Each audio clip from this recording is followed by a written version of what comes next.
Every day is worth it. Wake up, finding my own purpose. Legacy is hopeless. I stay focused on my own assignment. You got one, go find it. Find your purpose.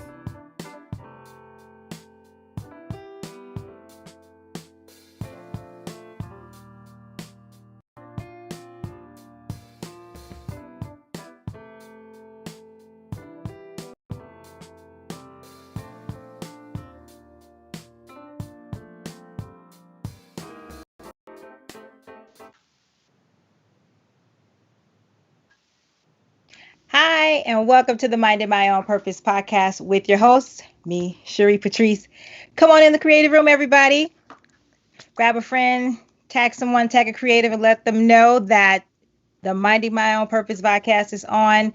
This is a safe place where creatives share their hearts, their passions, and their wisdom and experiences with people who are interested in having a profession as a creative being.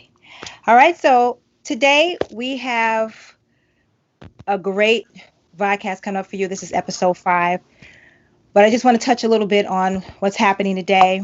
I'm just encouraging people to stay in. I know it's a lot going on, but I gotta take a woosah. Whew, yeah. I know it's a lot going on, and it seems as we get 2 steps forward, then it kind of says we go 2 steps back. But I just want you to just stay encouraged. I want to continue to pursue peace and unity and love. And I know those around you, everyone's not on the same page, but I'm just encouraging you to continue to pursue peace. I know there's killings going on and hangings and all kinds of things, but I'm just encouraging you to stay encouraged. And I know it's hard, but keep your head up, look up. Also, we all have a purpose. So there's something that we need to be doing while we're here on earth, as others have gone on. It's important that we know what we're called to do. We stay in those lanes. We have our protesters. We have our people. I'm a unity and peace person myself.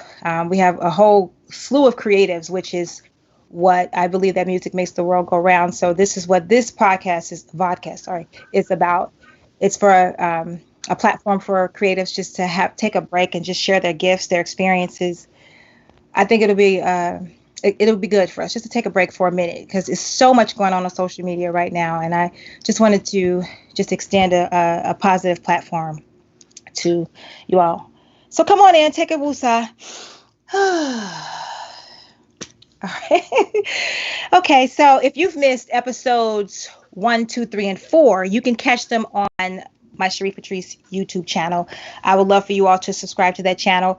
Not as big as I, would like to be. I would really love to use YouTube's platform for a plethora of other things in addition to the platforms that I have, but I do need followers. I think I'm a little under 300 right now. So if you can just remember to tag a friend or so and just have them stop by and follow, that would be amazing, and build that website. You can also catch the website. I mean episode 1, 2, 3, and 4 on my website, which is www.cheriepatrice.com. And by clicking the podcast button, it should take you there if you've missed episodes as well. And don't forget to stop by the store, of course, where my merch and my music is available there. And that's an additional, I'm an additional artist that you could also support. So with all that being said, do I have a treat for you today? Y'all ready for episode 5? We have a series, The Voice Behind the Voice, where we feature background vocalists who have been background vocalists for major recording artists in the music industry.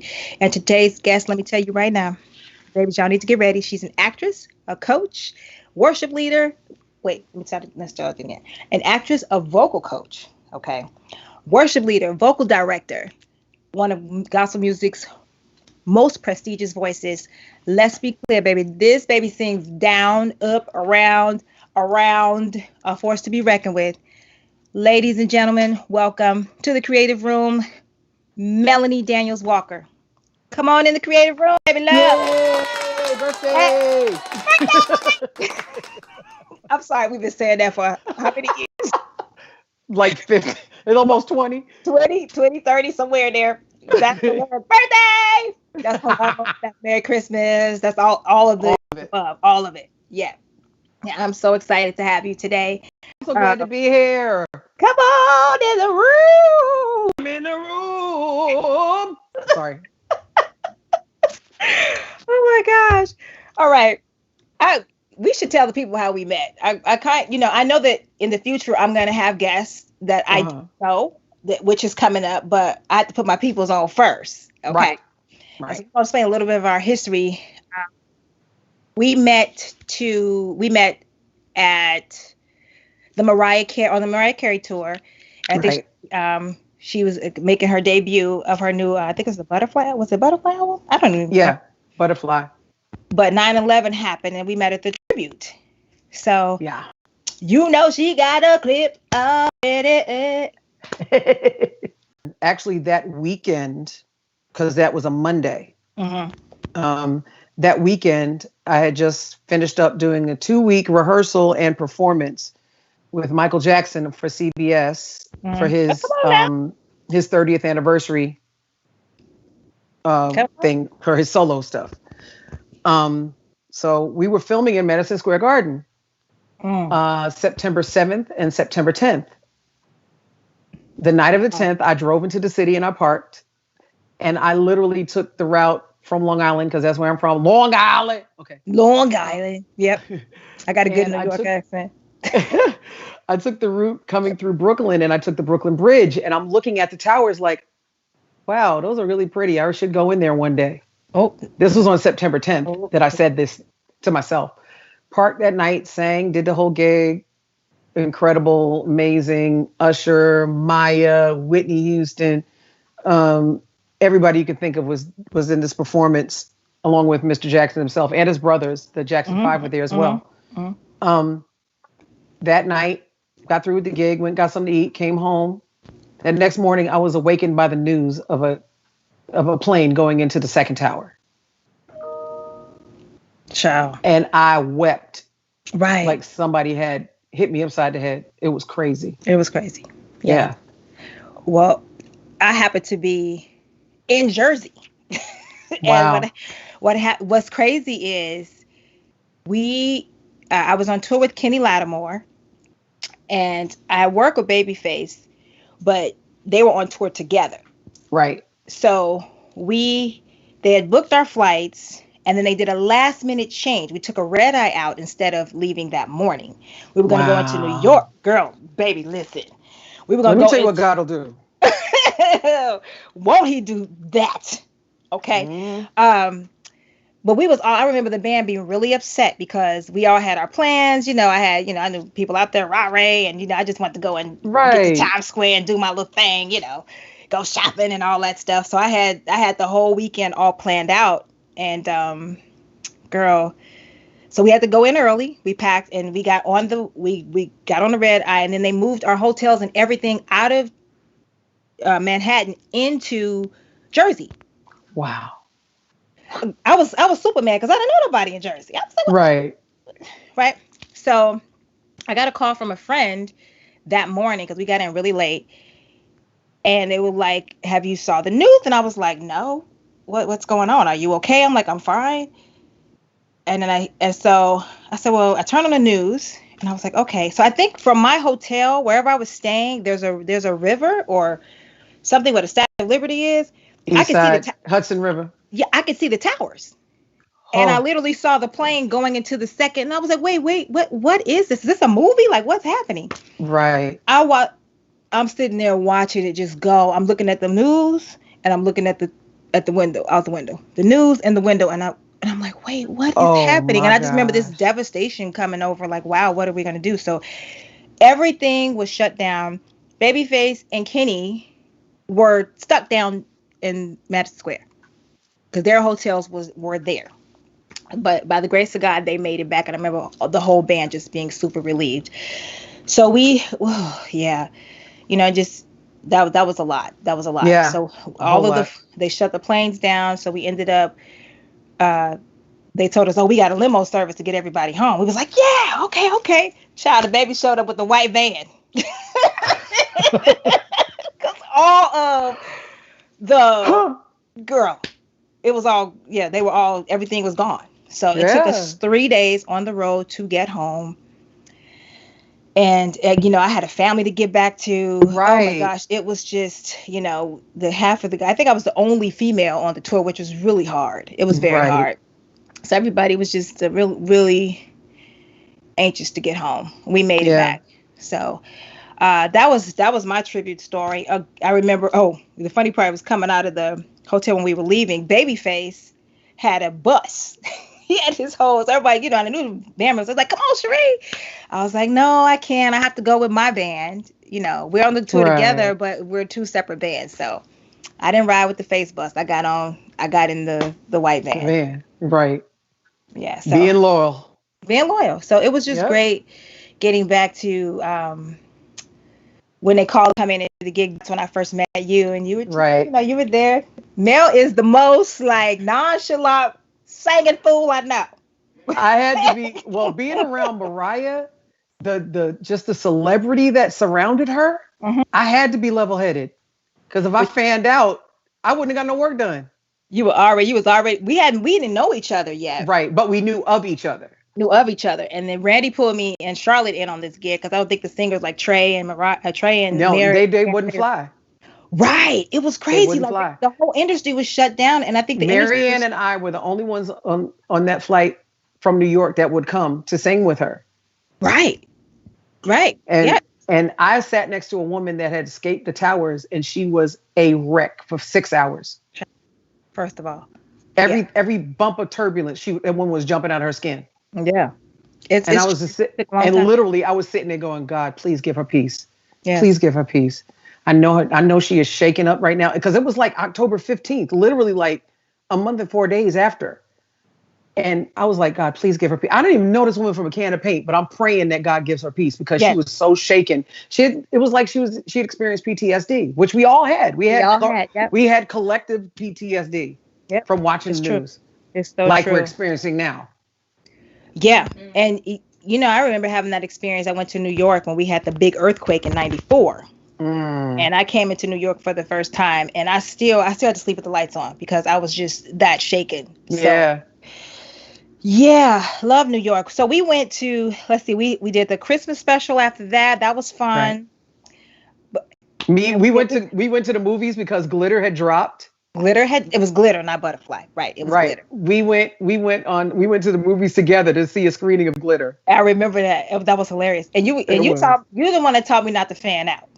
Right. I was like, oh my God, I'm on tour with Mariah Carey. Like, what is happening to my life right now? Randy was like, yo, dog, you want to go on tour with Mariah? I was like, yeah, sure. So I came in all excited. He was like, bring it down to about maybe a 5. And then we can talk a little bit. Because New Yorkers, they got a whole different thing happening. I'm always like Miss Sunshine, like, And New Yorkers they always give me the side eye when they first meet me. No, I know it's a different thing because you've got to be cordial to people. Like, one of the things I didn't like about LA is how everybody would say, hi, what do you do? Oh, yeah, that part. Right, I'm like, part. Say hi, how are you first? Right, that part. Come on now. That's all I want to know. Yeah. New Yorkers, we can find out what you... Give us the truth real quick. Immediately. Real quick. Yeah. Yeah. So we went to, from that, 10 years later, girl. Yeah. We have other stuff that we did, but 10 years later, deeper conference. Right. For Israel and New Breed. Now, you know. He came...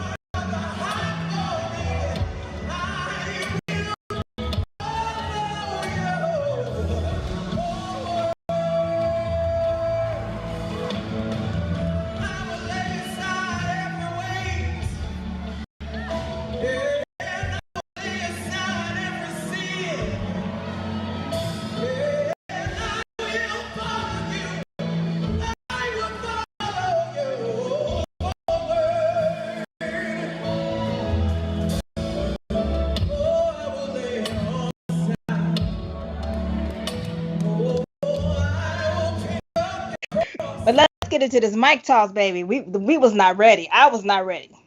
You're never ready. And with Israel, you're never ready. Ever. Yeah.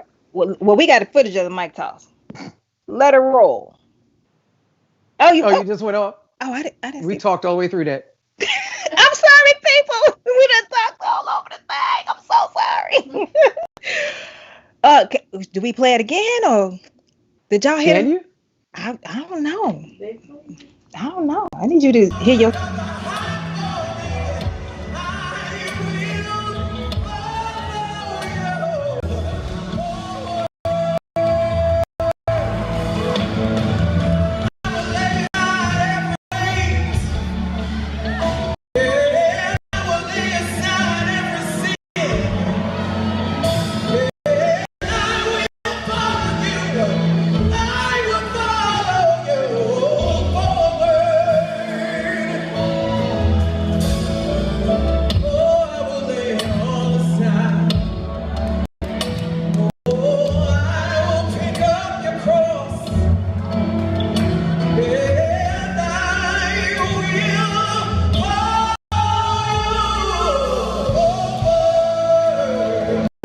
That's a little professional. Sound a little professional almost.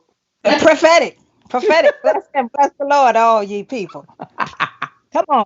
So Melanie Daniels Walker, who are you, baby? Tell us. Who Tell am the I? who you are. I am a child of the Most High God. Come on. I am a musician Come on. who happens to play vocal bands. I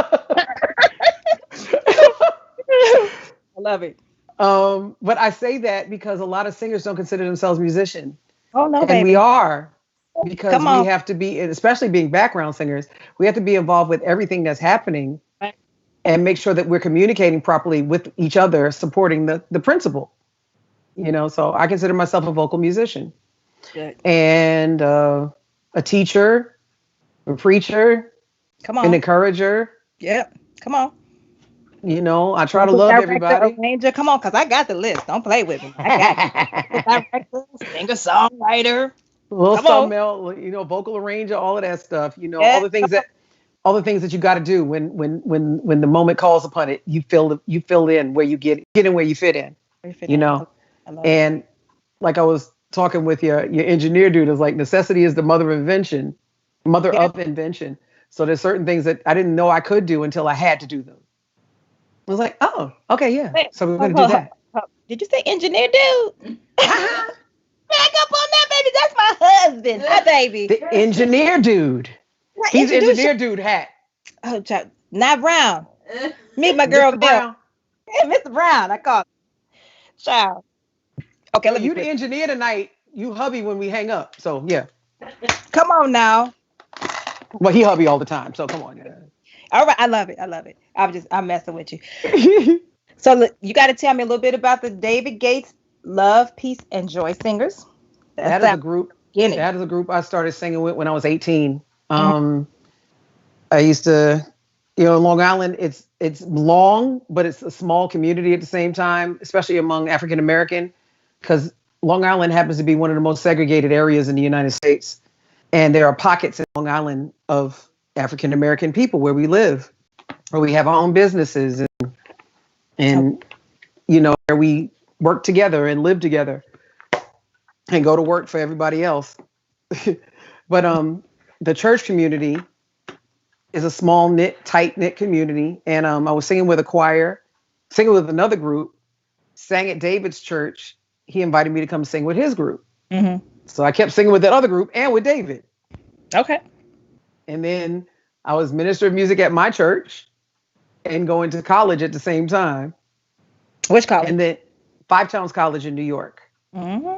Oh. And then and then I joined another group and was singing with Donnie McClurkin in New York Restoration. All of this happening at the same time. That's how it goes. Come on. Yeah. And a lot of people don't, well, if you know the topography, the geography of Long Island, you need a car. So I was driving by the time I was 16. All So I right. was driving to all of this stuff, singing with all these different groups and just loving to sing because I just love to sing. And started being introduced to groups that were making money at doing it. I was like, you can make money doing this too? Child. Shoot, I'm in. And one of my junior high school band teacher took me to my very first gig the year I graduated college. My very first gig was with Chris Jasper from Isley Jasper and Isley. Oh. Singing at his studio in Teaneck, New Jersey. Teaneck. Yep. Not nothing. Oh yeah. Okay. Never Not mind. Nutley. No. Next door. Okay. Okay. Okay. Pause. Anyway. I was actually thinking Nutbush with Tina that has nothing to do with That's the Tennessee. That's was it another Tennessee, workshop. Mississippi, somewhere. Nut, Okay, nut, anyway, nut. somewhere else. No, but not but city limits. Okay, I'm sorry, y'all. This is kind of all what the we time, do. all the time. But that was my very first professional gig right out of high school. That's so But cool.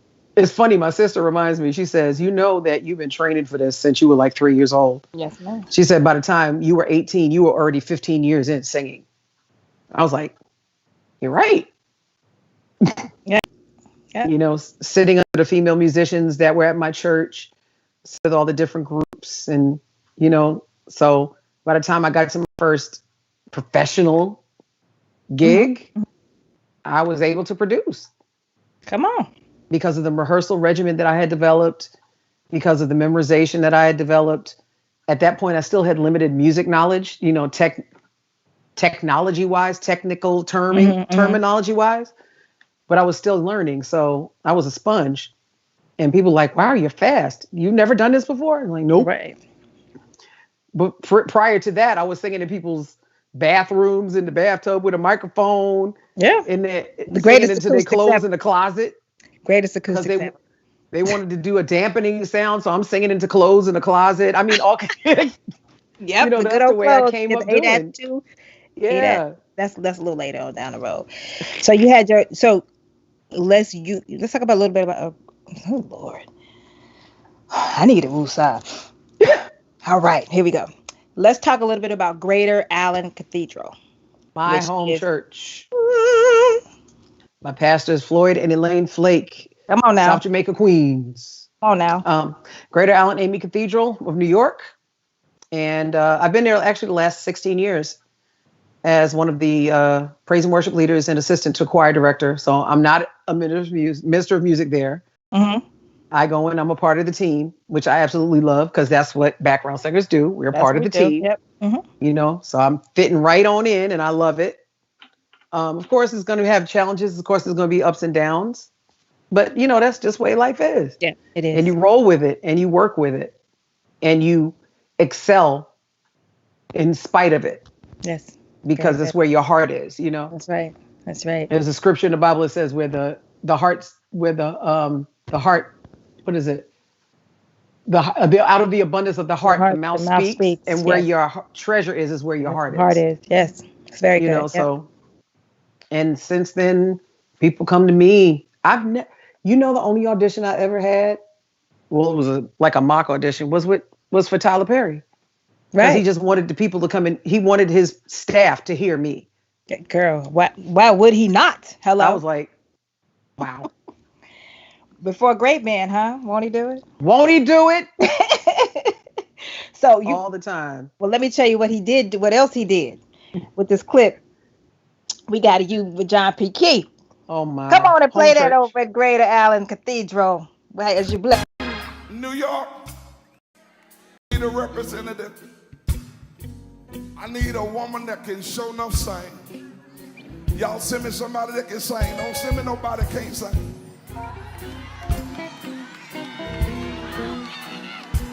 She can be out the choir. I just need somebody to come sing this Jesus for me. New York, don't let me down.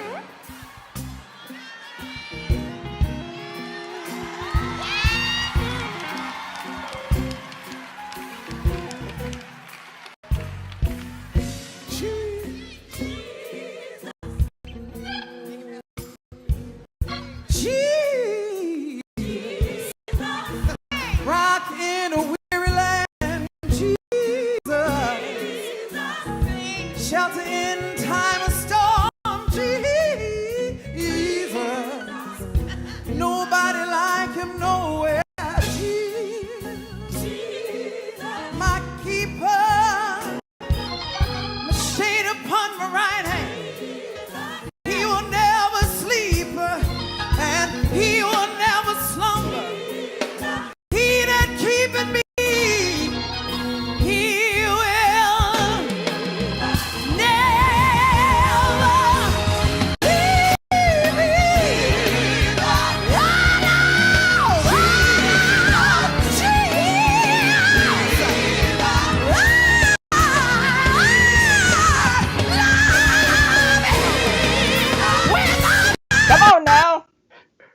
How did you you just laid the babies out? Where's the white sheets?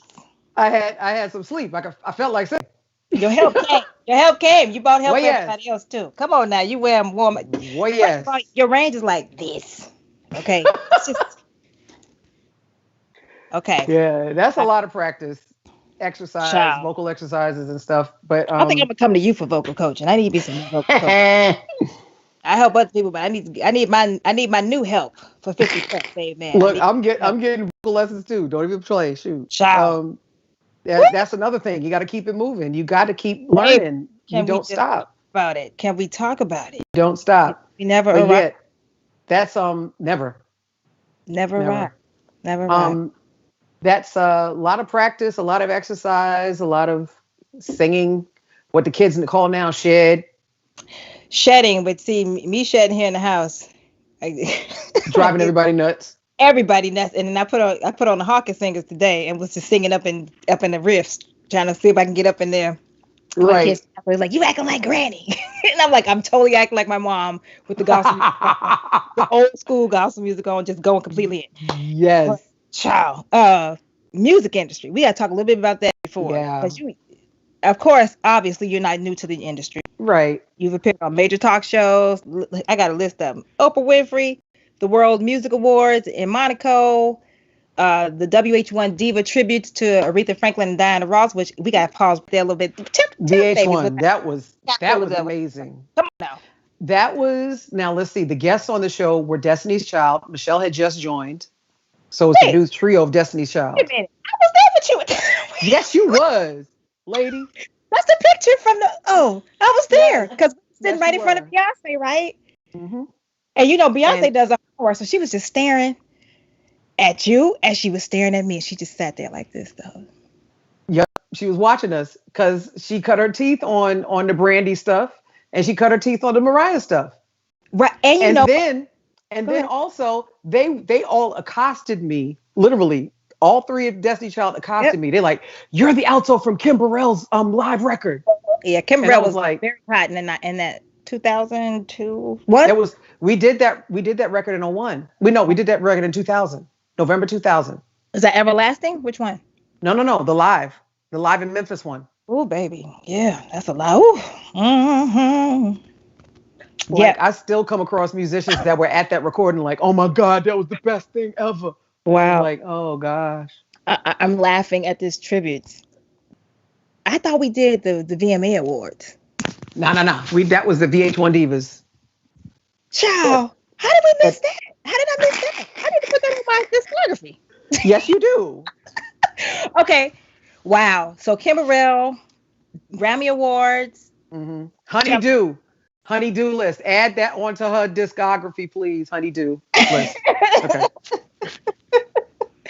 That is hilarious. That's right. Oh, anyway, yeah.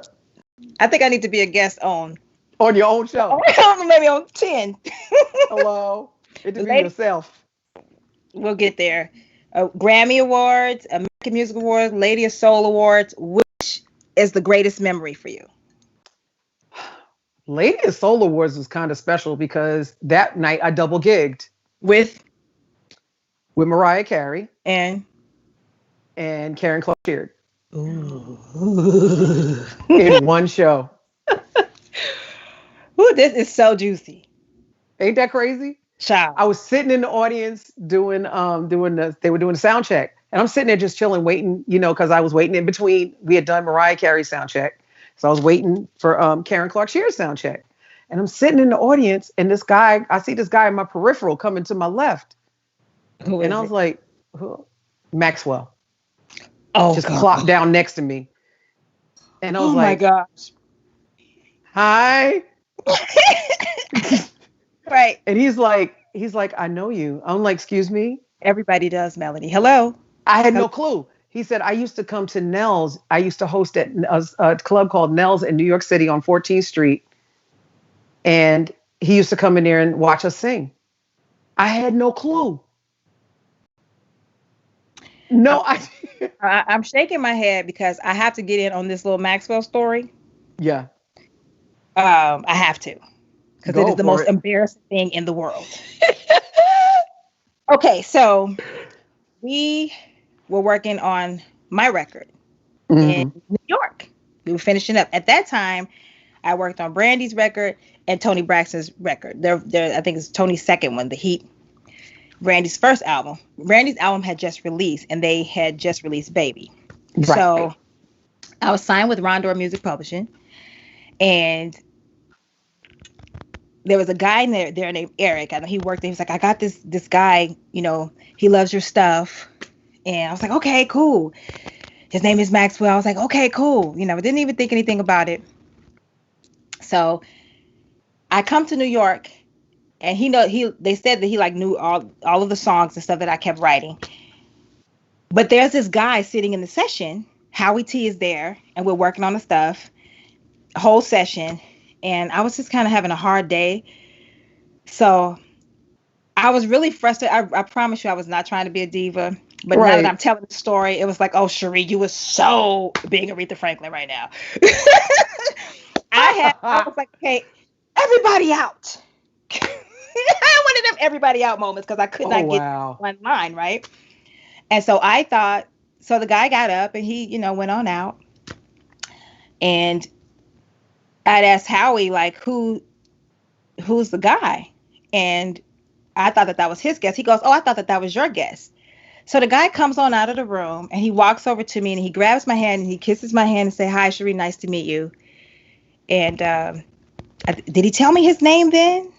No, he didn't tell me his name. He goes, so nice to meet you. And he must have been in there for about an hour, just chilling on the couch. He's not saying nothing to nobody. Not saying he just walked in the studio in New York and was just off in the cut quiet the whole time. So I get home months later. I think I was on my third child, and I was on like a hiatus before the album came out. I'm pregnant as all get out, about to deliver the third child, and BET came out. Gonna take you with the road, sugar. I see these heels on the floor, and I was like, oh, this song is so cool. And I'm sitting there like, whatever. And it said Maxwell at the bottom. And I was like, what you talking about with this? So Eric calls me and was like, I got to back up a little bit. Eric calls me and say, hey, did you meet Maxwell? He came down to the studio. I told him he was going to come and hang out with you to meet you and everything. And I was like, oh my God, I kicked him out the studio. That is good. Oh, so I haven't seen him in I don't know how many years. And then one of my very good friends, Latina, she sings background for him. Okay. So I was just tell him I said hi, but I have not seen him in all that time. I kicked Maxwell out of the studio. I love Be it. nice to people. You just never know. That's priceless. You entertaining. I just had the greatest. That's the greatest. 50-minute story. You ever see this? All love, Chief. I'm so sorry. We love you. Yeah, we totally. It was so funny because years later, Mariah did the Christmas at the White House when the Obamas was still there, and this is when she was pregnant with the kids, with them babies. Mm-hmm. Yeah, come on. And Maxwell was on the show. It was Maxwell. It was Annie Lennox. I can't remember Miranda. Somebody, one of the Disney kids. I can't remember her name, but we were all guests, and Ellen DeGeneres was the host. I love Ellen. So funny. Nice. Go ahead. Really, really cool. And so I was doing Mariah's sound check. Oh, for her? For Mariah, because she's not feeling good because the babies was weighing heavy on her. Let me. And I was doing her sound check. I got accosted by Annie Lennox and Maxwell. Like, who are you? What are you doing here? What is your name? Yes. Like, hi, I'm Melanie. Nice to meet you. I mean, I'm just like clutch my pearls. I'm like, ooh. You don't know, but you don't know though. I'm not. You don't know. It took me a long time to figure out that what I do is different, and I still forget. Right. Every once in a while. That's awesome. Yeah. It's like, oh, come on, everybody can do it. Woo, let's go. No, everybody can do it. As my friend Aaron Lindsay, who I love dearly, is a music producer. Yep. He's like, he used to sing to me. He would play on the keyboard. Everybody ain't able. I'm like, shut up. And I'll add to have cable on that. Everybody add cable. Amen. But yeah, it's just a blessing that God has put me in these places, and that my character was able to keep me in the room and allow me to be good at what I do and get called back. Come on, talk about that right there. That character part. Tell the babies. Yeah, Tell the babies all you gotta about it. have a Come on. character of excellence and of respect and of confidence, not conceit. That's good. Because confidence will get you further than conceit will, because conceit can embarrass you because you may Yeah. not actually live up to your own hype that you believe. That's true. It's very true. And it'll humble you real quick. Yep. It's funny because just in going to being a part of churches and things like that, I normally don't tell people, even when I went back home to Chicago, I don't tell people what I've done or who I've worked with. Or they was, why didn't you did this? Why you didn't tell Me nobody? either. Me either. It took the reruns of the show Half and Half for my choir. Oh yeah, you did the I did the theme. song. Hey, Yeah. sing a little bit of it.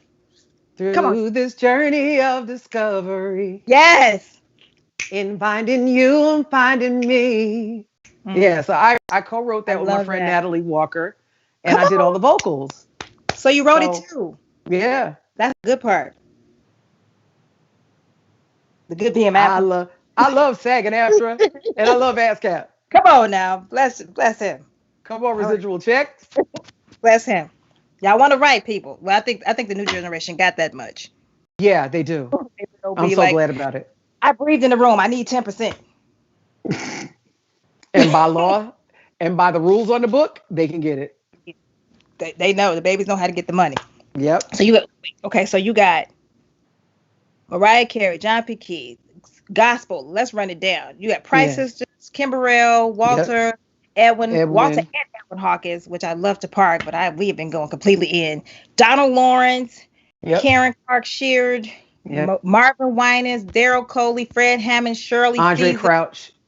Come on, Andre. Oh yeah.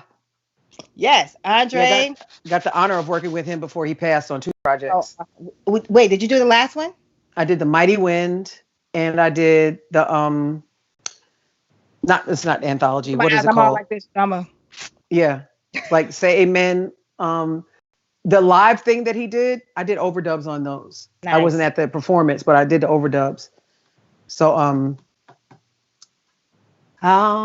I'll never leave you, never forsake you, even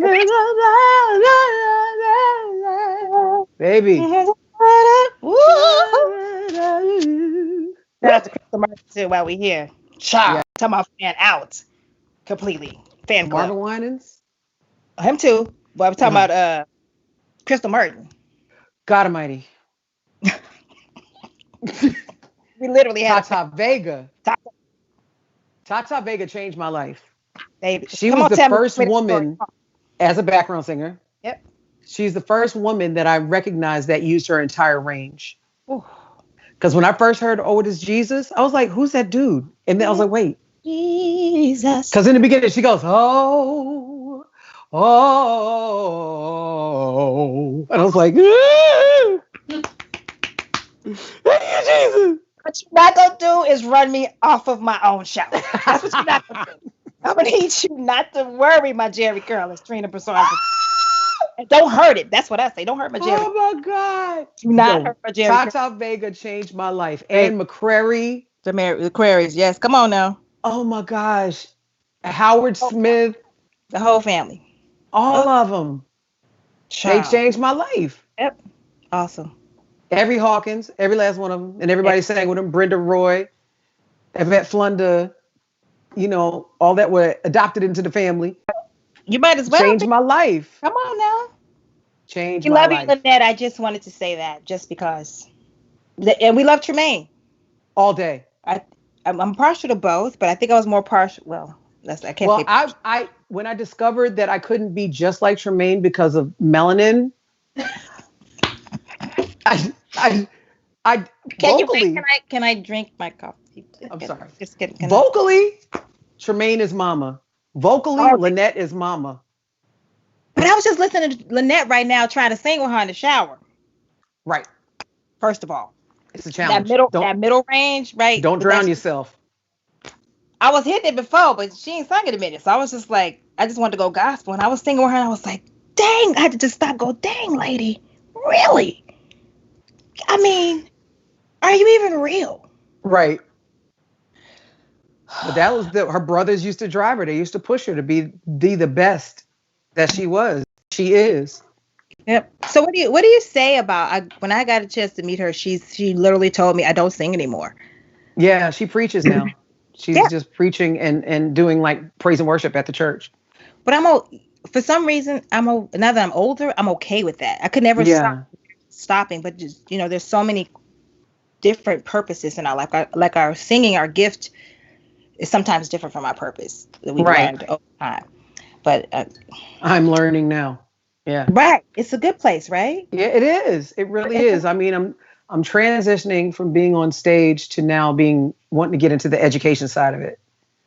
Oh, yeah, good. Whether that be traditional education, like in the classroom, or whether it's mentoring, doing master classes in a different kind of setting, trying to impart information to those that are up and coming, give them a leg up, even if they're already active doing what they want to do. Yeah. But give them a strategy to help them strategize how to get further along. So good. Yep. I'm all for it. Because I don't corner the market. And if I don't know how to do something, I know somebody who does. And I will call them and get the information. Network, community. Yes. Community. Definitely. So you got your secular people. Yeah. Eric Benet, Patty LaBelle, Aretha Franklin, Luciano Pavarotti. Yeah, with Mariah. Actually, because of that, Mariah doing Luciano Pavarotti's War Child. Yep. Ashford and Simpson every Thursday night. Child. Miss Val. I love Miss Val. She's a sweetheart. And she is a matriarch. You got Michael Jackson. Tell me about the Michael Jackson, Aretha, Gloria Estefan, Jessica. What you doing, Jessica? We work with a few people that are the same. With Corey Rooney. We did, she did His Eyes on the Sparrow. I put the choir together for her session. Come on, Jessica, give us.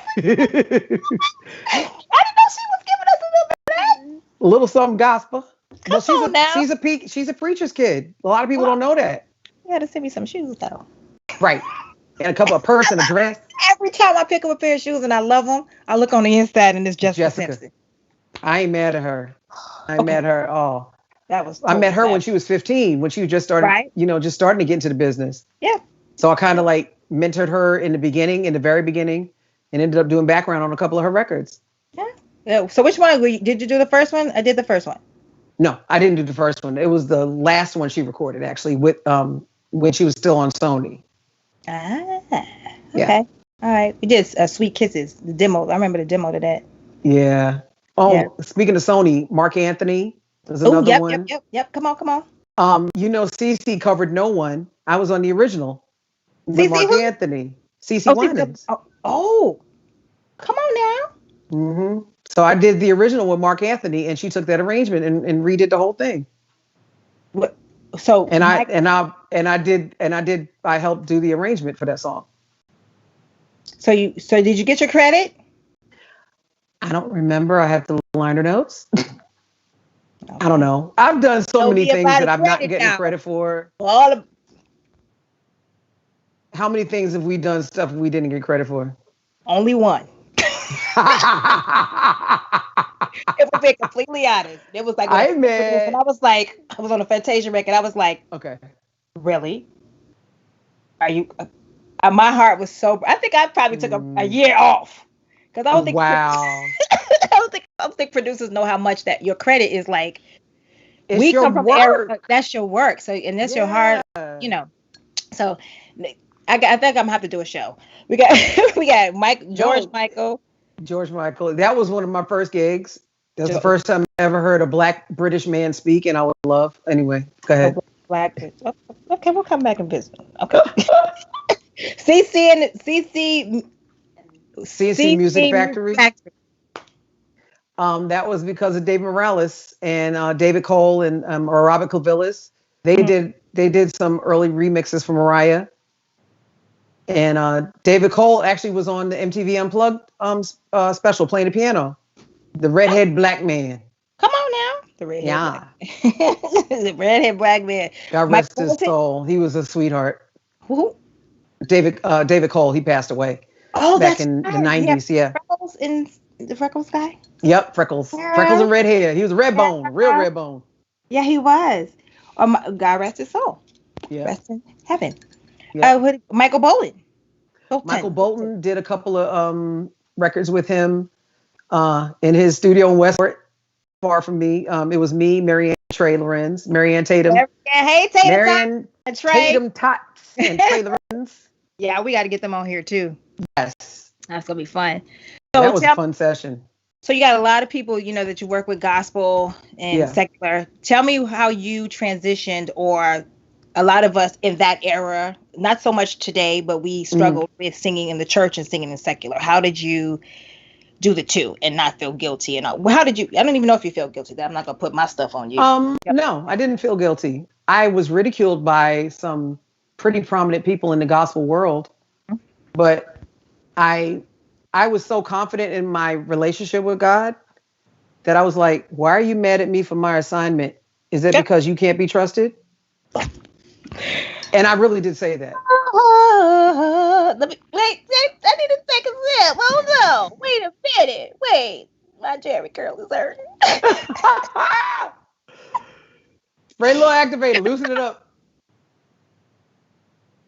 Oh, because I was like, why are you ridiculing me? I'm not doing anything different. I don't conduct my life differently than I have than when I was in the church. And be perfectly honest, I never left.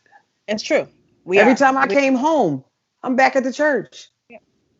It was something that was rehearsed in me from a kid. You at home on a Sunday, you get your hips up and you go to church. Yep, it's true. It's true. And because I've developed my relationship with God, I wanted to be with him. Come on now. And I wanted to be with his people. Yep. And praising and worshiping him and listening to the word that he had for me. That's where I know I get my source. That's my source. I had some of the most beautiful experiences with artists on tour.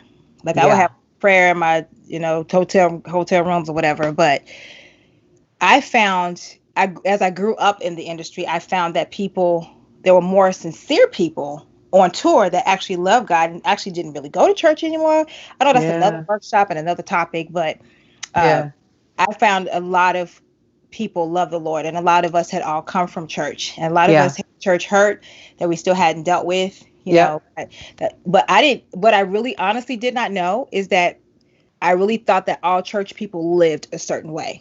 Like they were all holy and they were all righteous until I got a job at a church. And I was like, okay. Oh, for real? You'll get down like that? Oh, shoot. And I'm not saying that it was like all bad. I'm not saying that all churches are bad, or the churches that I have worked for were that way. But I had to come to the realization that people are people. Right. No matter what. And if a lot of people would share their experiences in the church, like their real experience, it would humanize their experience. So many people, you know what I mean? Like they just talked about and lived their truth, or exposed that they all had grace just like all of us. Yeah. So we talk about a story of a king who didn't believe in God, and tell me about that. King that didn't believe in God, but he believed. Say it again. Story. You talk about the story of the king who did not believe in God. I did. You had someone in the court. Help me. I'm trying to remember the story I told you because I'm having a double ARP moment. Hold on. It gets like that. Baby. Well, let's go back up. Based upon assignment. Okay. I guess you can talk about the story of Joseph in that respect. Joseph had dreams and visions. He shared his dreams and visions with his brothers who hated him. Yep. Because his father made it known that this is my favorite child. And they got so mad that they faked his death and told his daddy that he was dead, but they sold him into slavery. And through his prison, he showed himself to be an exemplary character, got out of prison, became the head of somebody's household, Potiphar's house. Yep. Mrs. Potiphar decided she wanted him. And when he rejected her, she accused him of rape and got him sent back to prison. Girl, this sounds like a reality TV show. Don't it? And this is in the book, people. Child. It's in the book. Get the book. And then Pharaoh's the Pharaoh of Egypt's cupbearer got sent to prison, Yep. and the baker got sent to prison. The baker was really guilty. The cupbearer wasn't. So the baker ends up dying in prison, but the cupbearer says, "When I get out of here, I'm gonna remember you when I get to the palace." Yep. And did just that. And then Joseph got out of prison, interpreted the Pharaoh's dream about the 7 years of plenty and the 7 years of famine, and became his second in command over that area so that he could become the protector of his family. Yeah, that kind of sounds like the music industry to me. Don't it? It sounds like the music industry, Melanie. Like It really, really does. like, because you were, I want to be a singer when I grow up, and you told, well, singers only come a dime a dozen. I was like, well, I wanted to, then count me in. Right. Yeah, and when you get told that, sometimes it breaks you down. Oh, child. But you got to believe. That's why I said confidence over conceit. That's so good. Confidence over arrogance, because arrogance and conceit are sins of pride. Mm-hmm. And we got some healing to do before we can get to the confidence level. Exactly. So that's the whole process. Yeah. But here's the thing. I grew up as a fat kid. Let's talk about my it. life. Let's talk about it. I'm now down like about 160 pounds from my highest weight. Do it. Hey, but growing up as a fat kid, you always look down on. Oh, because of the American ideal. Yep. Everybody got to be slim and cute and sexy, and I wasn't none of those things. But the first time you get a deal or consider, they all want to know what you look like, and it's pretty much they're selling sex, which is a whole different workshop. Okay, the whole different one. But because I had many A&R people coming to me like, "Yo, your voice is incredible. We're gonna sign you. We're gonna put you in a gym." I was like, "No, thank you." Yep. First thing, they'll give you a budget. It's like they're like, "No, you don't hear what I said." I said, "No, you didn't hear what I said." I said, "No, thank you." Oh, very good. I appreciate the offer, but no, thank you. I'm gonna be who I am. Yep. I'm gonna go sing now. Bye. Exactly. I remember it was a woman that I totally admired, and I won't say any names for this one, but she said, "Baby, you are the bomb. But if you could just lose a little weight for me, just a little bit, because you got a pretty face, you're beautiful. You say, girl, I was just like sitting. I was just like, yeah, shrinking. This is somebody I listened to and was just honored that I was working for her. Right. If you could, I was like, baby, you don't even know my struggle right now. You have no clue right now. Right. That is the last issue that I'm thinking about right now. Exactly. Yeah, but that's why I'm like, you got to be kind to everybody you come across, because you don't know how they're coming to you and what they've experienced prior to stepping into your presence. Yep. So it's up to us to, to show the love. Let people see. Here's what I say about love. Love and God can never be divorced. God is love. Love is God. Come on now. And when you show love, you're showing God's face. Yep. So it's like, just love, be kind, just love folks. Yep, it's true. It's true. And that's in secular and church. You've heard that. Right. Churches to change their whole thing and say, oh, well, we don't want no fat people on the team. Nope. I kid you not. No. There was a time, Mariah didn't realize it, but she had changed management at one point, and the managers were like, don't call the big kids. Don't call the big girls. Call the skinny girls. And I didn't work for a year with her. And when she got to the Billboard Awards in that year, I was on vacation, and I got a call from the tour manager, and he was like, "Where are you?" I'm like, "I'm on vacation." "Well, MC wants to know where you are. Can you be here?" I was like, "Nope, I'm on vacation." You mean that thing too. You cracked me up with that. Did you see her face? That's exactly. That's the face you get. That's the face you get all the time. When I was just because on 10, being on tour, you were like, no, okay. You standing, what are you doing? I'm going to see Mariah in the dressing room. I got to get a picture with my kids. My first time on tour. I got to get a picture with my kids, for my kids. Okay. You said, just like that. Okay.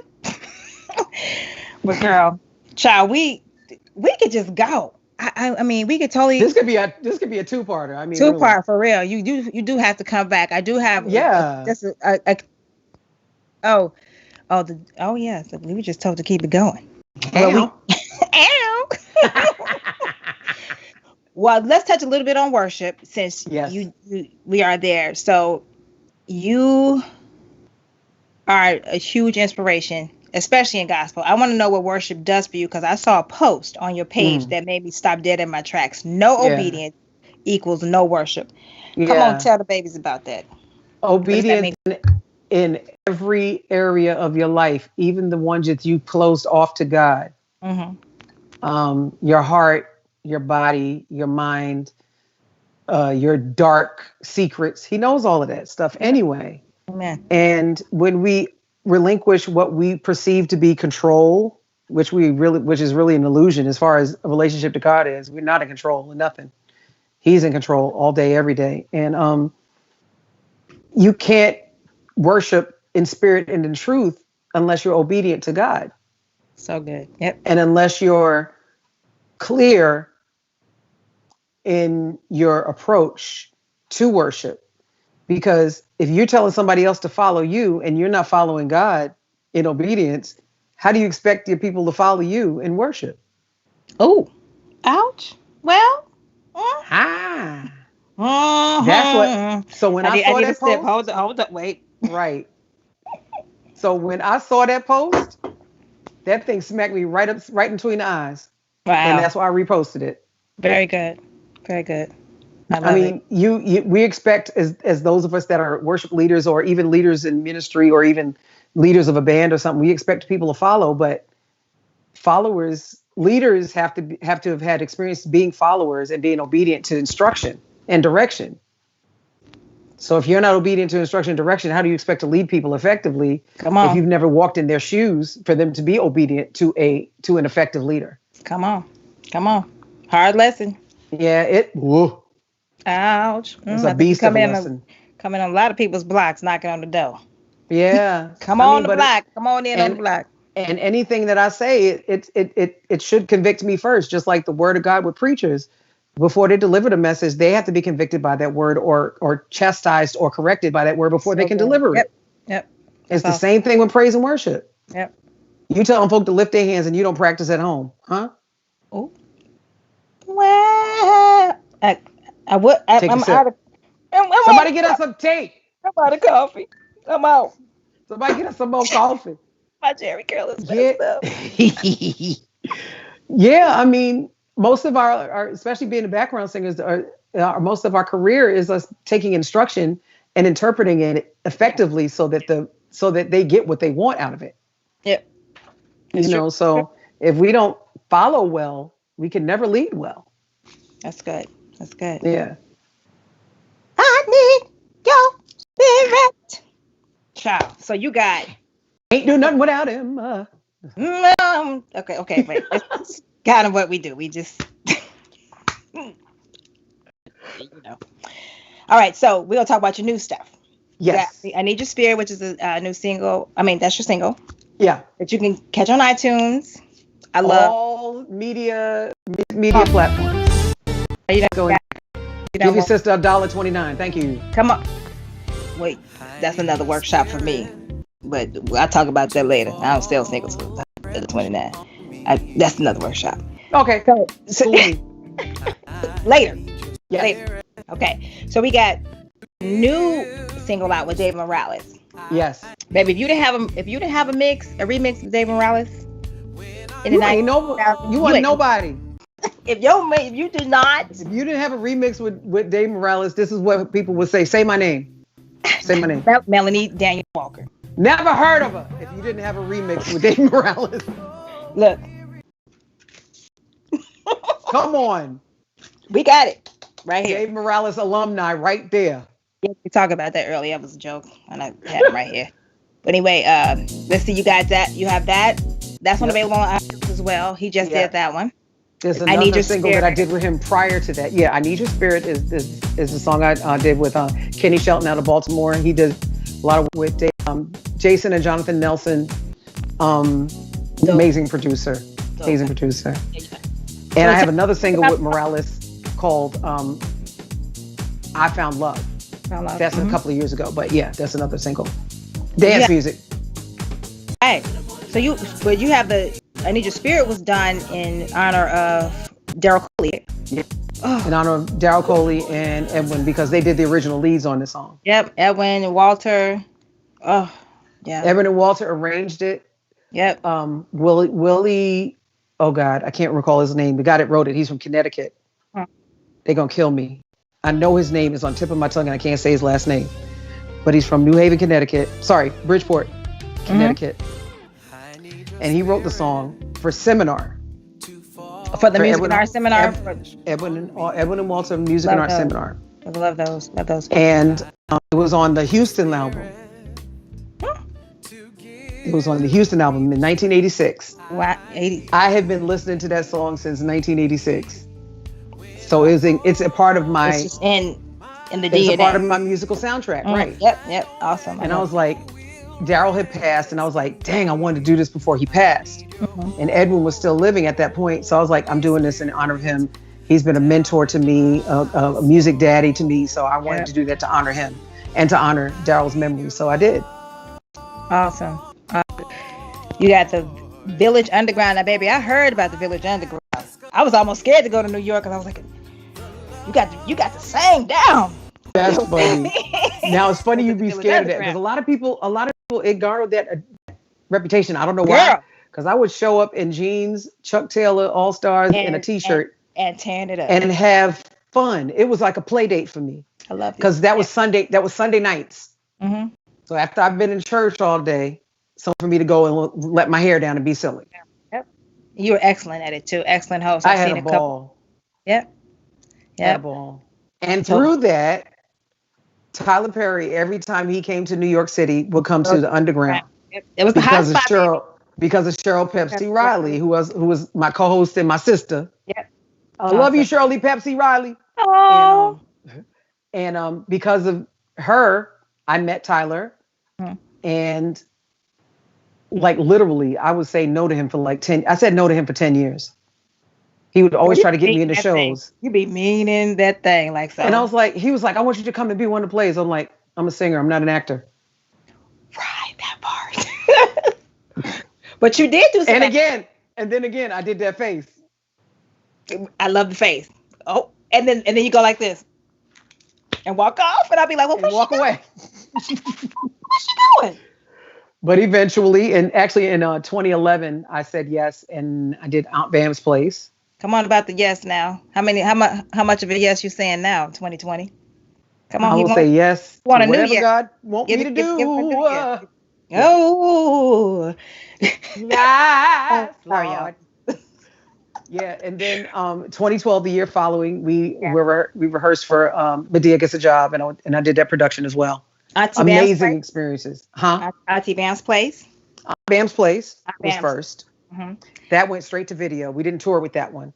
But y'all get this stuff. Y'all hear this? Y'all make sure you get it. And then I did Medea Gets a Job, and we rehearsed for that. Did Road, and then we filmed it. So that's on DVD as well. Actually, they're showing it on BET Plus on his DVD thing with BET. So y'all can see me. Hi. Okay. Yeah. What about Medea Gets a Job? Got that? Medea Gets a Job and Aunt Bam's Place. Keeping the Faith, HBO's Angels in America. In America. The babies did their homework, okay? Shout out to Ophi and Nat Brown. Ophi! Hound Dog, you did a vocal. I was a part of that music soundtrack. I did a track that was produced by Michelle and DeGale cello and Rob Asper. Peace in the Valley. Yep, Peace in the Valley. Yeah. We were talking a little bit about that. That was like when we pulled it up, it had a blues feel to it, and you were telling me a story about. Yeah, the blues are the basis for what we consider traditional gospel music now. Yep. But when it was made popular in the 30s and 40s, it was considered sacrilegious. Thomas Dorsey, that wrote Precious Lord, which everybody loves. Yep. You say Precious Lord, people stretch out and scream and holler and everything. And they sure do. He got kicked out of the church because of that song. They said it was too bluesy. That baffles me. Yeah. Because he's another one that people don't realize. He played at the juke joint and he played at the church. Yeah. Yep. He did both. Wow. And people don't realize that. But he always, his foundation and his his belief was always in God, no matter what he played. That's awesome. That's That true. was That's his very true source. about him. Yep. Yep. So I do have a request because it's almost time for us to wrap up. We going over just a little bit because it's good. You know, it's a conversation, baby. It's a conversation. It is. You It know. is. And it's Hello. necessary because people need to know the history. They do. Both of They us. really do. They do. But what? Wait, hush, Mel. Don't start. Do not start. Okay, now. Trina Broussard, who was on episode 2, she Yes. said, "Oh, Mel's going to. Oh, you got to have her sing the Brady Bunch because you, Kelly, and Cherie Price. We used to do that, joking around, acting dumb. Yeah, and you Okay. guys were you the original background singers for Mariah? No, it was Trey Lorenz, Patrick McMillan, and Gino Moore Okay. were the original. They were the first Okay. guys. Oh, awesome. Awesome. Okay. Didn't know that. We came in on MTV Unplugged. Oh, yeah, I remember that. There was a gaggle of us up there. There was a Yeah, I whole bunch love of us that. up there. That was like right in the center. Yep. They placed us there on purpose. I was like, why am I in the front? I don't want to be in the front. Come on now. Can I be on the side? I always argue. I don't want to ever be in the shot. That's just me. But yeah. And the rest, as they say, is history because I'll Be There went to number 1 after that. It was amazing. It was Yeah. absolutely amazing. So go and give us that little Brady Bunch. Come on now. She done All right. turned the song Picture up. it. Picture it. I got the 6 squares. Picture it. No, 9 squares. 9 squares. Sicily, 1939. Sorry, Golden Girls. Sorry. Church kids out on the road acting silly, taking songs that they grew up listening to and turning them into the solo, the sermonic song before the preacher. I had to set the stage for the Brady Bunch. Here we go. Here's a story of a lovely lady Come who on. was bringing up 3 very lovely girls. All of them had hair of gold, like their mother. The youngest one in curls.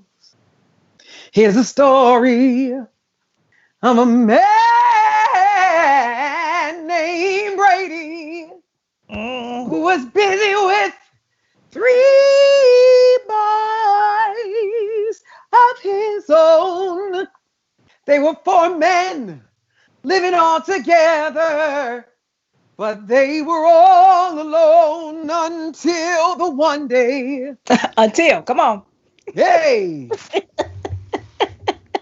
When the lady met this fellow, and they knew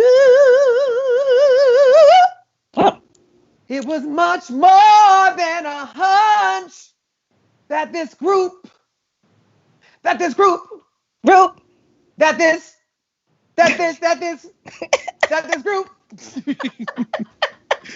must somehow form a family.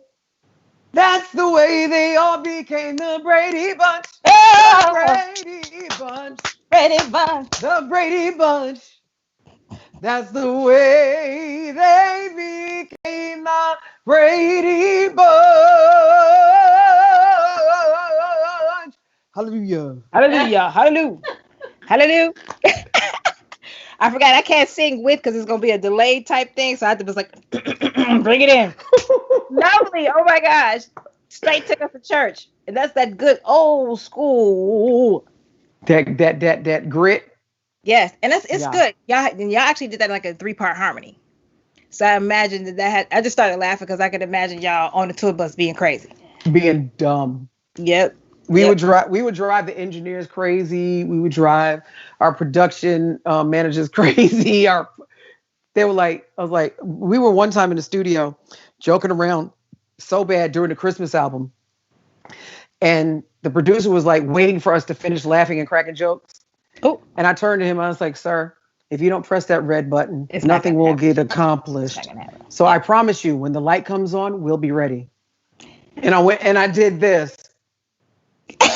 But let me tell you about that face from Tata Vega, because what you wasn't gonna do, I did my first session with Tata Vega, and Krista Martin and them, Baby. they was like, you can laugh later, but right now, we about to cut these vocals. And this time is money. Vocals. We about to lay this on. We don't. You crack joke later. They was not They were dead playing. serious about it.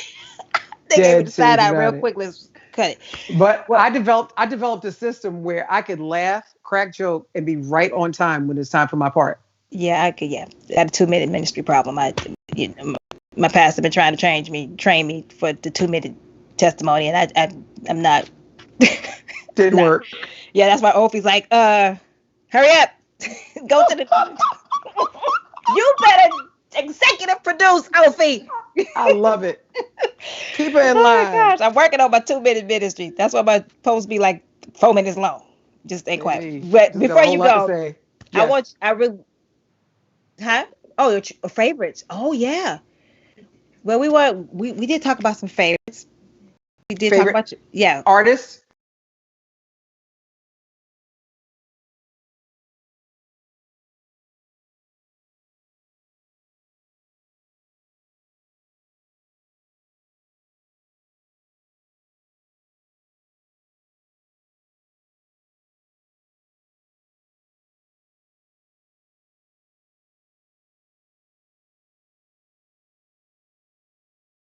My own. Money. Yeah, not that one though. The two. Just the two of us. Da-da-da-da, making love. It's a beautiful song. Um, Loved him. He was a mentor as well. Loved him. Donald Lawrence, fellow May baby. Hey, That's my brother. I just realized your birthdays, but in the same Yep. month. He's May 5th. I'm May 9th. Yep. So that's my birthday brother. Brilliant. Genius in the studio. A studier of vocals. And Like, very quiet. because he's watching. We learned this the hard way. I've run into Donald so many times, and He is watching and he I picks just up don't on say stuff. that. He just looks. So, But yeah. then when you sit with him, that Yep. thing is a wealth of information and knowledge. So much. The Clark sisters, come Right. on.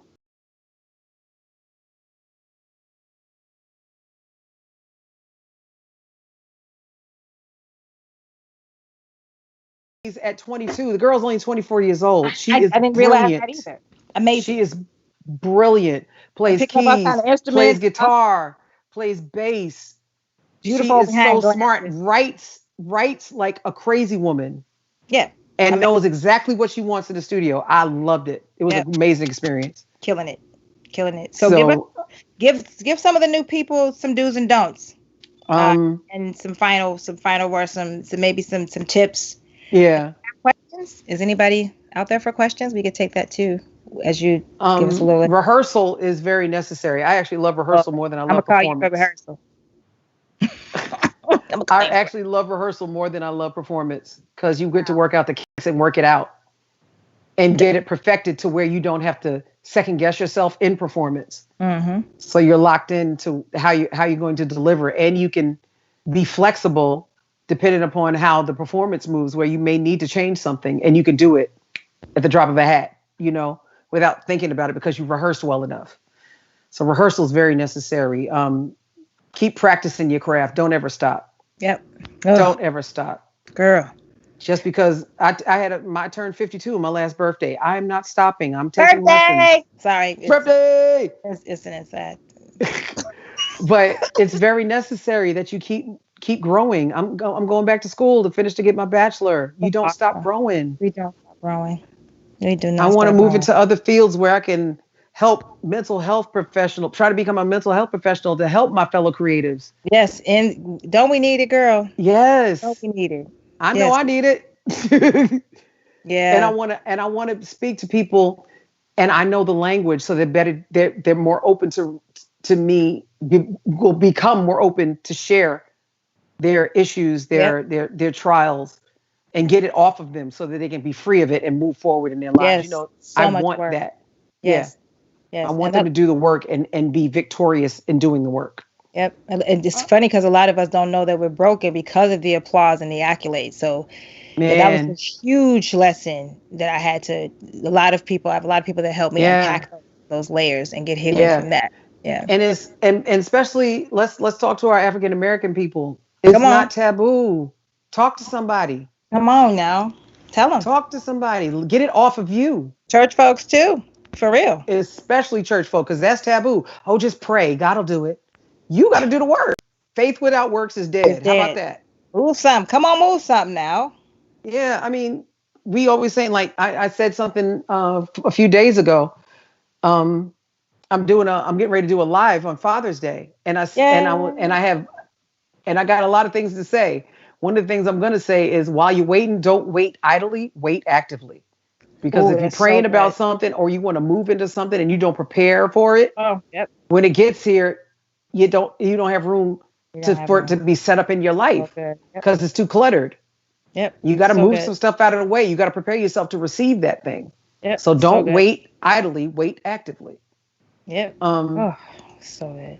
yeah. So Father's Day, June 9th, was that June 21st, 8 o'clock. Watch my Facebook. And send me the flyer so I can put it, I will. to I my will. group of people that I have. That's Yes. everything that we can exchange. And I'm gonna put your stuff on my page because I more people need to see this because we talking to sisters and brothers that are in the business with us, and we Yep. all have so many similar stories, We do. We do. We really and do. it It's needs to be beautiful. shared with people that are on the come up. It's beautiful. Yep. Yeah, and So I appreciate you for it. Thank you, sis. I got love for you, sis. Always. It's I just love great to. you.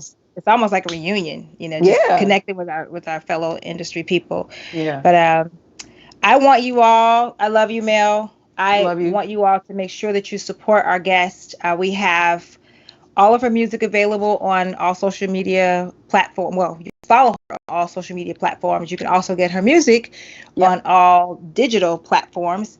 And y'all could show some love to my girl. We'll put a little her Cash App. Go ahead and swing a little tip her way. God bless you. Hallelujah. Come on, bless her dollar parts. And she has, I think you say you have Venmo too. No, I have Cash App and Zelle. Zelle. Zelle. Yeah. Okay.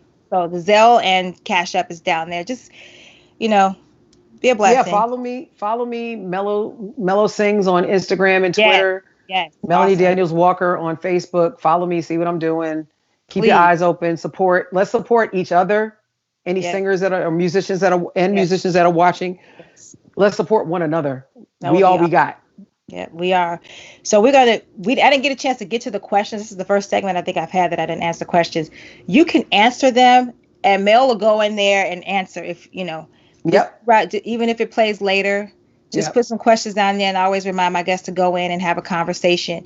In the meantime, I have a quote for the week that I actually have been posting in light of everything that's going on. Um, I see unity happening. There's other stuff happening, but I'm going to end with saying unity plus love for all equals justice and equality for all. So I really want to focus on for all, unity for all. Okay? That's what's going to bring about change. So with that, signing off, go and mind your purpose. Mel, thank you for I joining. love you. I love you, and we're going to chat it up after this. Sure Ow. am. Don't forget to follow